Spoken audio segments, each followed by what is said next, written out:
El último malo que estudiamos fue Jeroboam, el primer rey del Reino del Norte. Hoy vamos a ver a alguien que apareció unos 40 años después de su muerte en el mismo reino, por allá en el año 874 a.C. Eso es el siglo IX a.C. Se trata de Jezabel, porque alguna mujer mala tenía que haber en esta serie, ¿no les parece? Bueno, en primer lugar, de hecho es la primera y la única mujer de todos los malos que vamos a ver. Pero él aquí está. Bueno, en primer lugar, vamos a ver quién era Jezabel.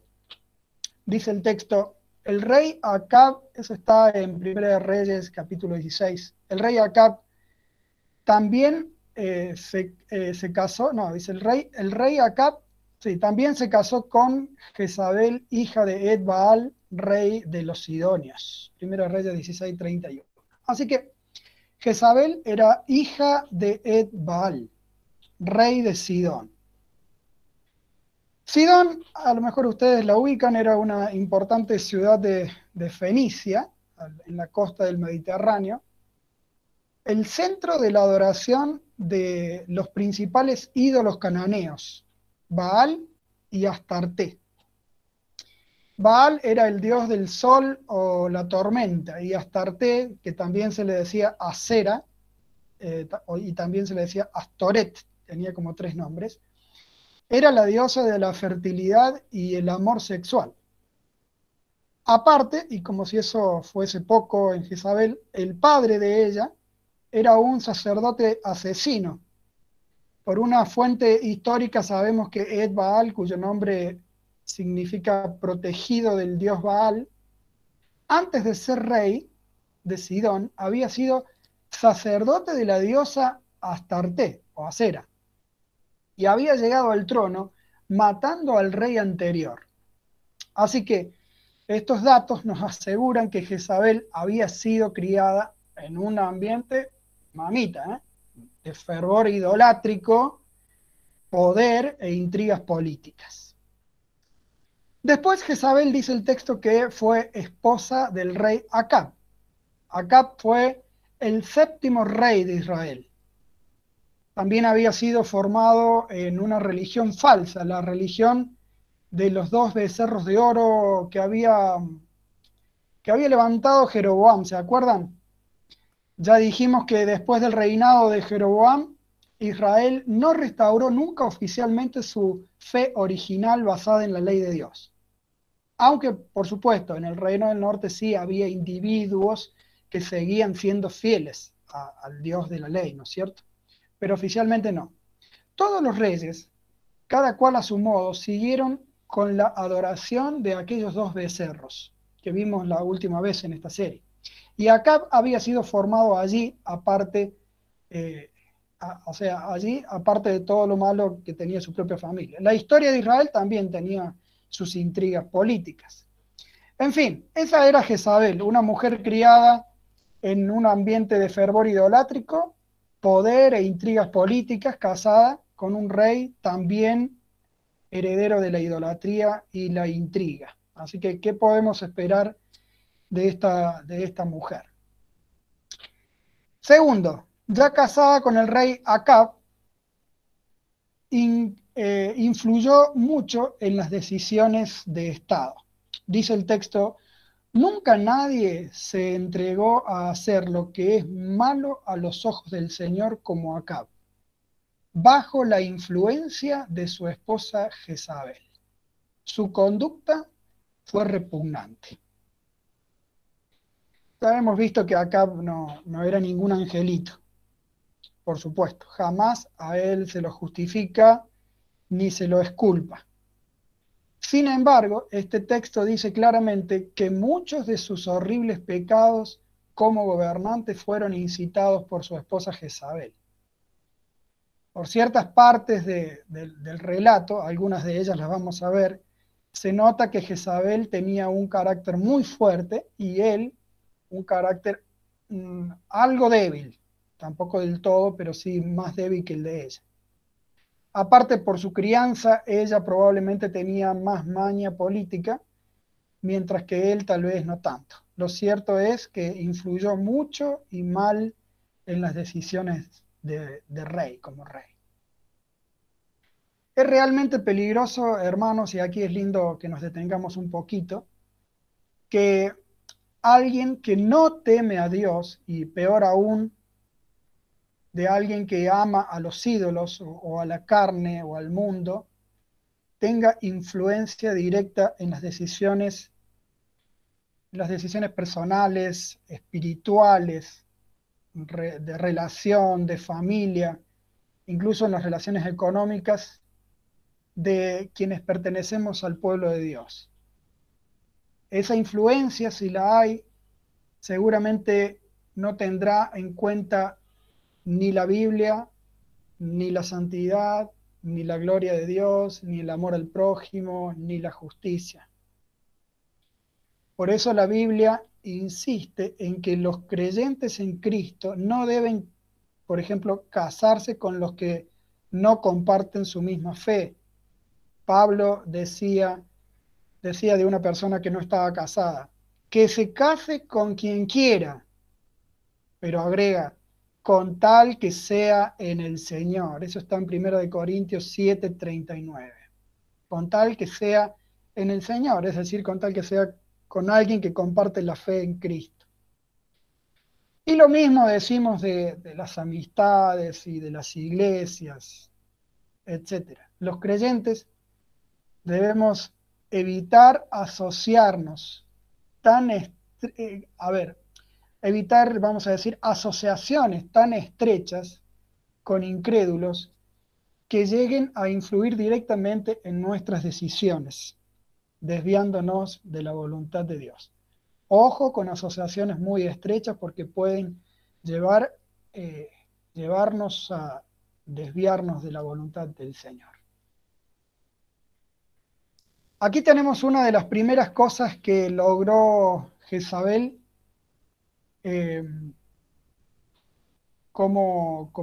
ya como esposa de Acab. Dice, instituyó el culto a los ídolos fenicios. Dice el texto, Acab se casó con Jezabel y se dedicó a servir a Baal y adorarlo. Le erigió un altar en el templo que le había construido en Samaria y también fabricó una imagen de la diosa Aserá.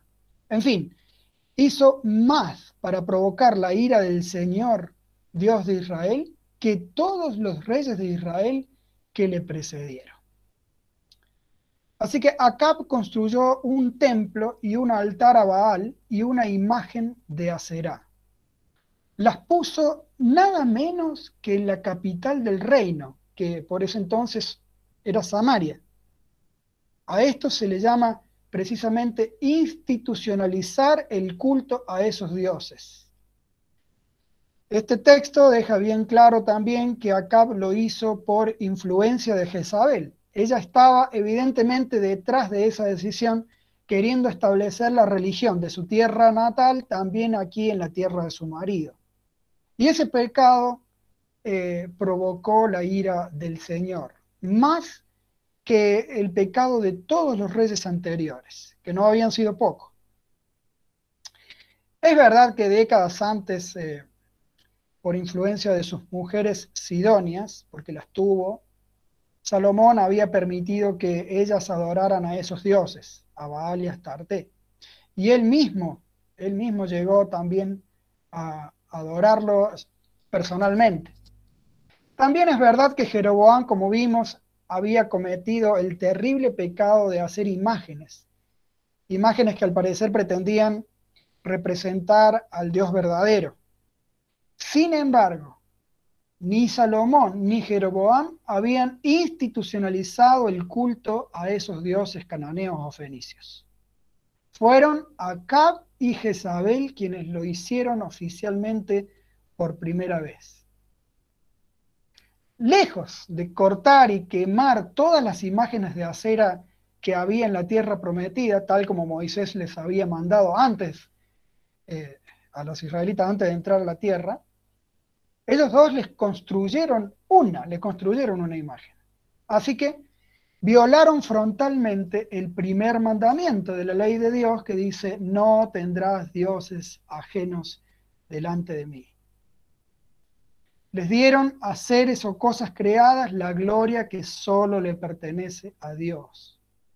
Los beneficios del sol, de la lluvia, de la tierra, la producción, la provisión, el ciclo de la vida.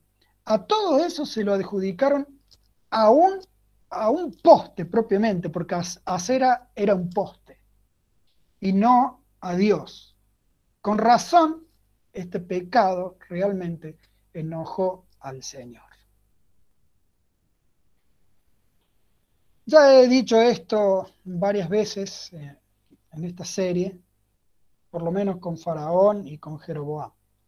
Y no quisiera cansarlos, pero debido a su seriedad, lo voy a repetir brevemente con las palabras de Juan, que también ya leímos en una oportunidad. Él decía: queridos hijos, aléjense de todo lo que pueda ocupar el lugar de Dios en el corazón.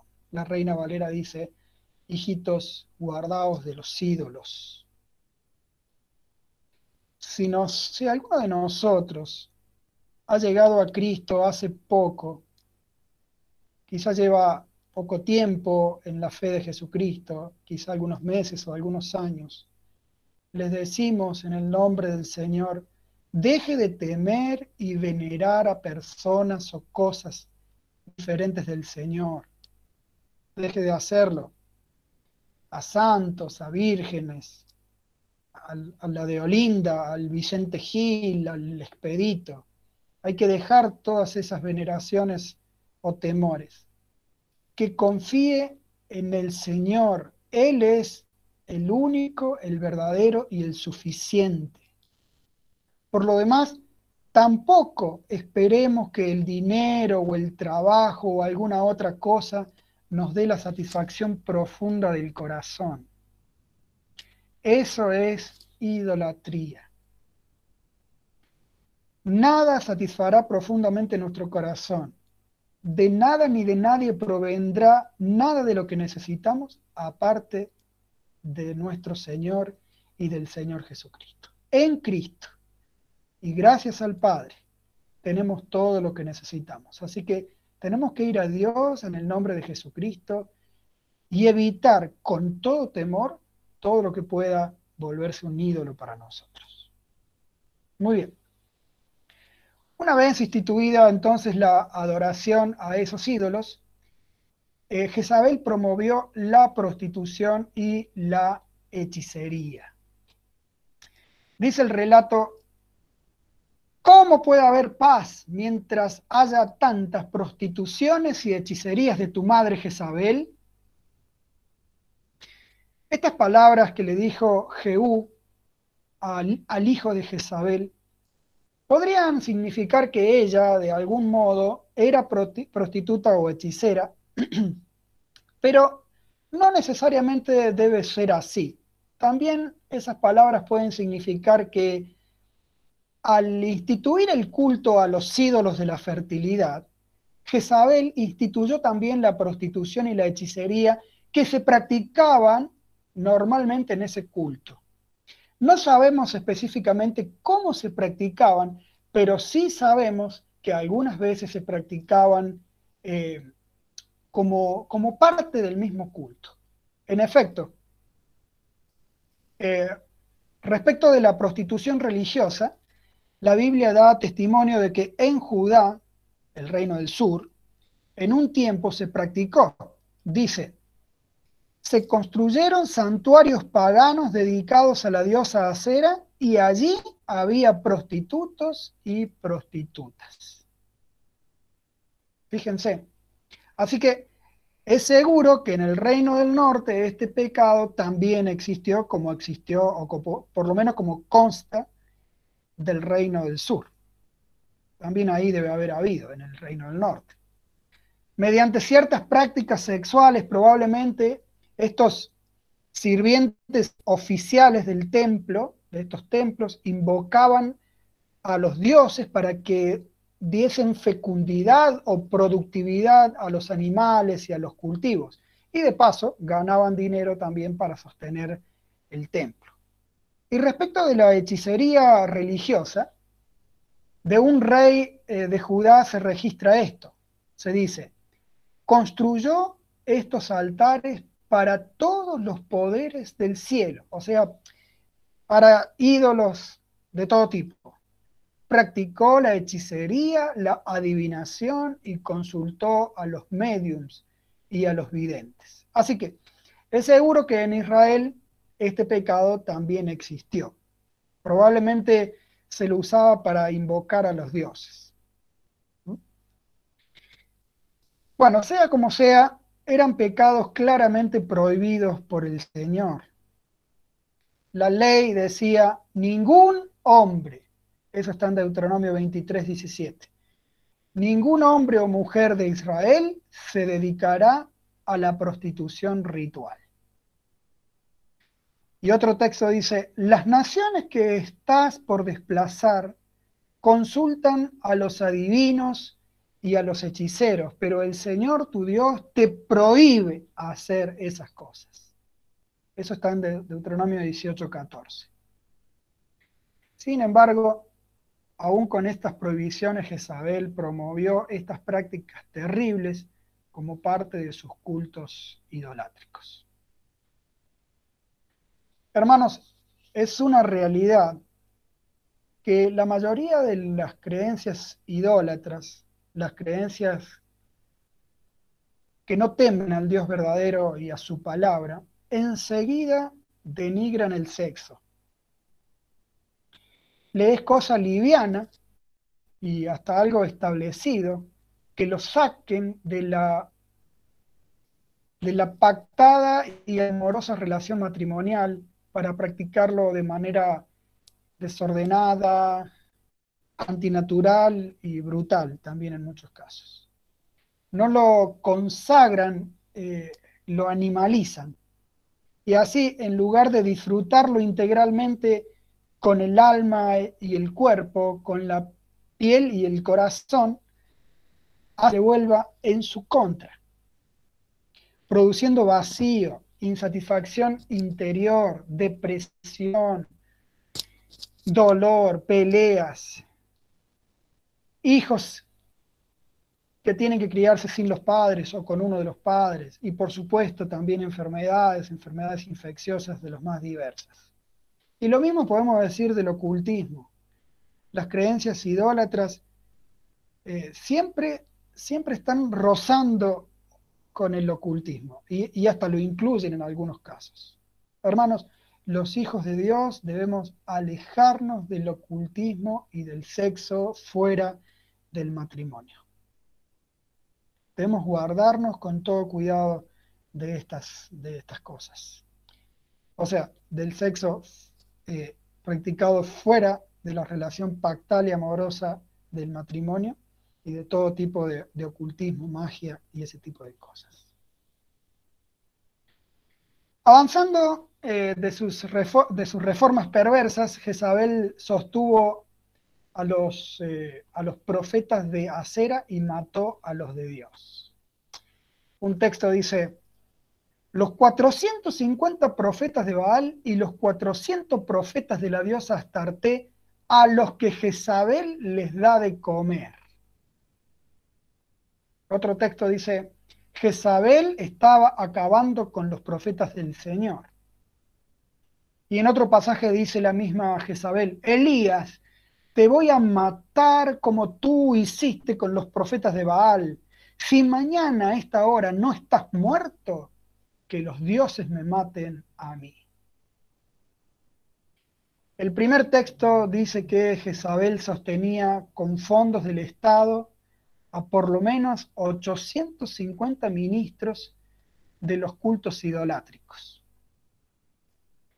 O sea que era algo bien instituido y organizado. Le ponía todas las fichas a su paganismo fenicio. Pero eso no es todo. Mientras hacía eso, ella también quería exterminar a todos los profetas del Dios verdadero. Los odiaba. Los odiaba primero porque se oponían a los dioses paganos y la confrontaban y la denunciaban. Y segundo, porque se daba cuenta de que realmente tenían poder. Bueno, en particular Elías.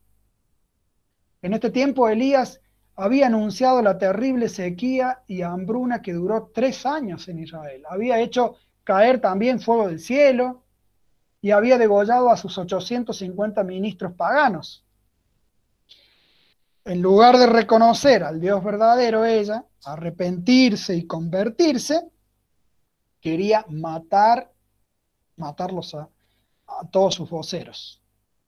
Quería extinguir todo vestigio de la fe en el verdadero Dios e imponer como único y exclusivo su paganismo idolátrico. Reflexionemos un poquito aquí. ¿Qué hacemos nosotros cuando alguien cercano es mucho más correcto? ¿Qué hacemos cuando alguien no participa de nuestras cosas dudosas o cuando nos señala, amonesta o denuncia algo en lo que andemos mal? ¿Le damos la razón? ¿Nos arrepentimos y nos corregimos? ¿O nos enojamos contra él y nos distanciamos? ¿Acaso armamos algo para sacárnoslo de encima? Bueno, la historia, incluso la misma Biblia, está llena de estos casos.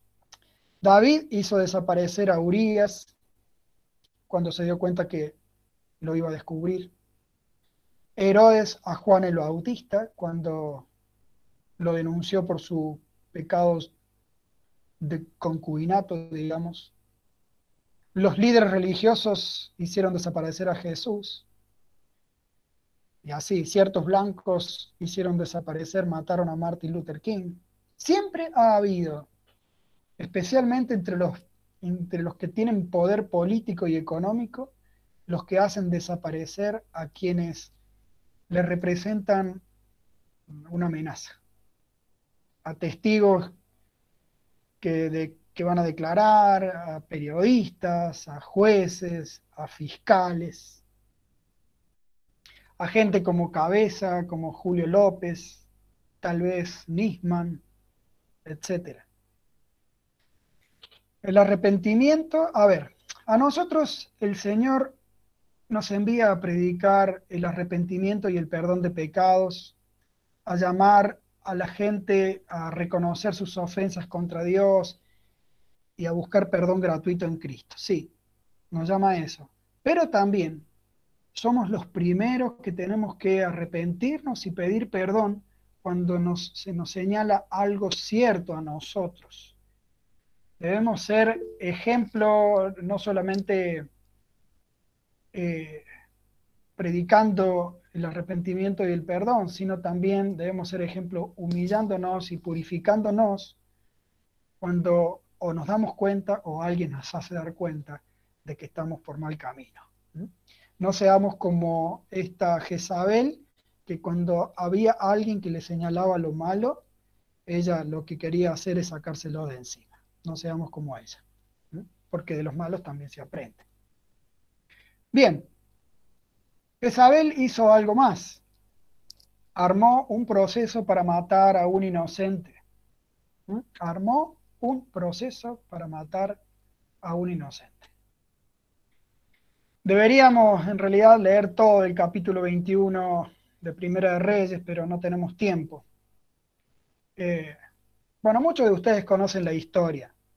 Acab, el esposo de Jezabel, codiciaba un campo que le pertenecía a un tal Nabot, que vivía en Jezreel. Pero Nabot era fiel a Dios, al Dios verdadero, y no quería vendérselo al campo al rey por razones religiosas. Así que Jezabel, para complacer a su marido, que estaba triste y que estaba enfurruñado porque Nabot no quería venderle el terreno, tomó las riendas del asunto y le dijo a su marido: ¿y no eres tú quien manda en Israel? Va, déjame, yo te conseguiré el viñedo del tal Nabot. O sea, querido, yo te voy a enseñar cómo tenés que ponerte los pantalones. Algo así le dijo Jezabel. Así que mandó una carta a los líderes de ese lugar, de Jezreel, estoy hablando de Jezabel, les ordenó que fingieran una especie de investigación en el pueblo, que presentaran testigos falsos, que acusaran a Nabot de maldecir a Dios y al rey, y que lo ejecutaran de inmediato. Como los líderes del lugar seguramente no temían a Dios, pero sí temían a Jezabel, no vacilaron en ni siquiera un momento. Hicieron de inmediato tal como Jezabel les había mandado. Así que el fiel e inocente Nabot murió apedreado. Una injusticia escandalosa, aberrante. Luego Jezabel va a su marido y le dice, ¿recuerdas el viñedo que Nabot no quería venderte? Bueno, pues ahora es tuyo. Nabot está muerto. ¿Qué tal? Qué frialdad, qué descaro. Ahora, ¿qué hizo Acab? Habríamos esperado que él, como rey, investigase un poco y reprobase toda aquella injusticia y corrupción. Pero no, fue de inmediato y tomó posesión del campo. Increíble. La ley de Dios decía, asegúrate que nunca acuses a nadie falsamente de algún mal. ¿Escucharon eso? Asegúrate de que nunca acuses a nadie falsamente de algún mal. Jamás condenes a muerte a una persona inocente o intachable. Pero Jezabel y Acab cometieron este pecado aberrante en tiempo récord y sin ningún tipo de remordimiento. También acá tenemos que detenernos. ¿Les suena familiar esta historia, hermanos? ¿Tiene algún parecido con la vida real? Lamentablemente sí.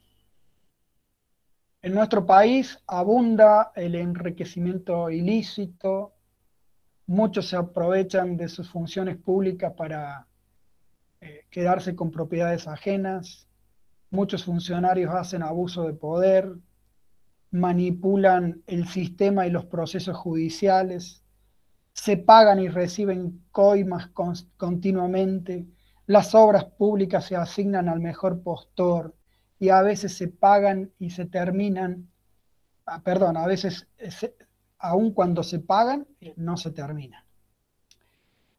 Las causas judiciales se resuelven lentísimamente o no se resuelven. Podríamos seguir con la lista. La causa AMIA, la causa Nisman, la causa de la cartelización de la obra pública, por no mencionar causas incluso anteriores y muchas otras. Hermano, vivimos en un ambiente completamente corrupto, lleno de oscuridad, oscuridad del demonio. Jesús nos manda a hacer luz. Tenemos que iluminar con todas las formas legítimas que tenemos, con todas las formas con que podemos hacerlo. Pero también nos manda a ser reflejos del carácter de Dios, de su justicia, de su honestidad, de su veracidad, cumplimiento, que ni un poquito de la corrupción que hay en nuestro ambiente se nos pegue a nosotros en nada, queridos hermanos. Tenemos que ser ejemplares en este sentido. En un ambiente donde hay tanta tiniebla, nosotros tenemos que ser una luz. Eso nos manda el Señor. Ahora bien, ninguno de los pecados de Jezabel y de Acab quedó impune. Veamos cómo la castiga el Señor. Mientras Acab bajaba para tomar posesión de la viña de Nabot, Dios envió casi de inmediato al profeta Elías para que le dijese, en el mismo lugar donde los perros lamieron la sangre de Nabot, lamerán también tu propia sangre. Y en cuanto a Jezabel, el Señor dice, los perros se la comerán junto al muro de Jezreel. Otro texto dice, castigando a Jezabel, vengaré la sangre de todos mis siervos, es decir, de los profetas del Señor que ella había mandado matar. Y continúa el Señor y dice, los perros se la comerán y nadie le dará sepultura. Suena muy severo e indigno, ¿verdad? Bueno, y así lo fue. Acab terminó indignamente. Él murió en una batalla y fue sepultado. Bueno, eso no fue tan indigno, pero mientras alguien lavaba su carro de guerra, después de que había muerto, los perros lamieron su sangre, tal como Dios lo había dicho. Eso sí fue muy indigno para un rey de aquel entonces. Bueno, hoy mismo todavía lo sería. Aparte, y como si eso fuese poco, Dios también hizo que toda la familia muriese para que nadie de su dinastía reinase sobre Israel. Este feo final de Acab fue una clara señal del gran desagrado que Dios sintió por él y su reinado. Bueno, ¿y qué hay de Jezabel? Jezabel, estaba por decir Isabel. Jezabel terminó mucho más indignamente. Sucedió, sí, varios años después, durante el levantamiento de Jehú, uno de los generales del ejército, a quien Dios había comisionado y quien luego llegó a ser rey. Mientras ella estaba asomada a una ventana en un lugar alto de su palacio, 2 o 3 sirvientes suyos la tiraron abajo por orden de Jehú. Y al caer, de hecho ya se había hecho mucho mal, pero Jehú la remató pisoteándola, digo, con sus caballos. Unos minutos después, cuando fueron a buscar su cuerpo para sepultarla, encontraron solamente el cráneo, las palmas de las manos y los pies. Al resto, efectivamente, se lo habían comido los perros callejeros. Dice el texto, y el cadáver de Jezabel fue como estiércol sobre la faz del campo, en la heredad de Jezreel, para que nadie pueda decir, esta es Jezabel. En esa propiedad, de la forma más corrupta e injusta, ella había derramado la sangre inocente de Nabot. Allí mismo Dios hizo que ella terminara desparramada en forma de excremento de perro. Que yo sepa, nadie de la realeza, de nadie de las familias, de las dinastías de Israel, acabó de modo tan vergonzoso, indigno y deshonroso. Fue una clara señal de la ira que provocó Dios, a Dios, en Dios, esta mujer con todos sus pecados y en particular por matar a los profetas verdaderos. Con razón, a Jezabel el mismo Jehú la llama maldita. Bueno, alguien tal vez diga, qué duro, qué severo o irracional parece Dios en esta historia. Sin embargo, recordemos que sus castigos sucedieron años y años después de que ellos habían empezado a pecar. Recordemos que Dios les había enviado advertencias y llamados al arrepentimiento. Recordemos que ellos dos fueron duros y crueles. Antes de ver irracionalidad en Dios, tenemos que ver larga paciencia, gracia, tolerancia y también, por supuesto, justicia y soberanía. Tenemos que agradecer, hermanos, que haya en el mundo, por decirlo así, en el mundo, un juez justo. En realidad es el creador del mundo. Dios puede tardar, pero no es injusto. No declara inocente al culpable, ni hace la vista gorda. Nosotros como sus hijos, y tal como lo dice Pablo, tenemos que orar para que todos procedan al arrepentimiento, incluso las autoridades. Pero también tenemos que orar como David, que decía, hazme justicia, oh Dios, defiende mi causa frente a esta nación impía, líbrame de gente mentirosa y perversa. Si querés orar así, busca Salmo 43 y también Salmo 26.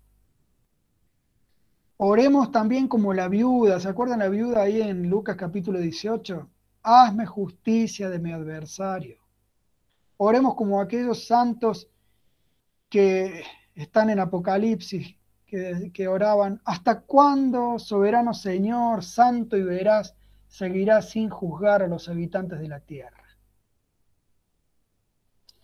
Como iglesia tenemos que orar y también solicitar o hacer algo para que ninguna causa perversa y corrupta avance. Tenemos que orar para que haya justicia y rectitud en todos los poderes, ministerios y secretarías del Estado. Y que haya justicia, justicia para los débiles, para los fuertes, para los fetos, para los abuelos, las mujeres, los varones. Que haya rectitud y justicia en cada área del Estado y que haya justicia absolutamente para cada uno de los integrantes de esta nación. Se nos manda a orar de esta forma. También se nos manda a solicitar que realmente nuestra nación sea así. No tenemos que ser pesimistas y decir, en la Biblia ya está profetizado que todo va a ir de mal en peor y que el pecado aumentará. No, es verdad que eso es así, sí, eso es así, pero también tenemos que orar así como hemos aprendido y leído en las Escrituras. Así que el Señor nos manda a clamar por justicia, no solamente en lo personal, sino también en lo comunitario, en lo social y en lo civil, en lo nacional. Bueno, hermanos, esta Jezabel ciertamente fue uno de los peores de la historia bíblica, pero yendo poco a poco a lo largo de todo lo que hizo, fuimos aprendiendo lo que no tenemos que hacer y también, por supuesto, por contraste, lo que nosotros tenemos que hacer como parte del pueblo de Dios. Que el Señor haga de nosotros un pueblo santo, un pueblo que ama solamente a Dios, al Dios verdadero y que le es fiel en todo sentido, todo el tiempo, para gloria de su nombre.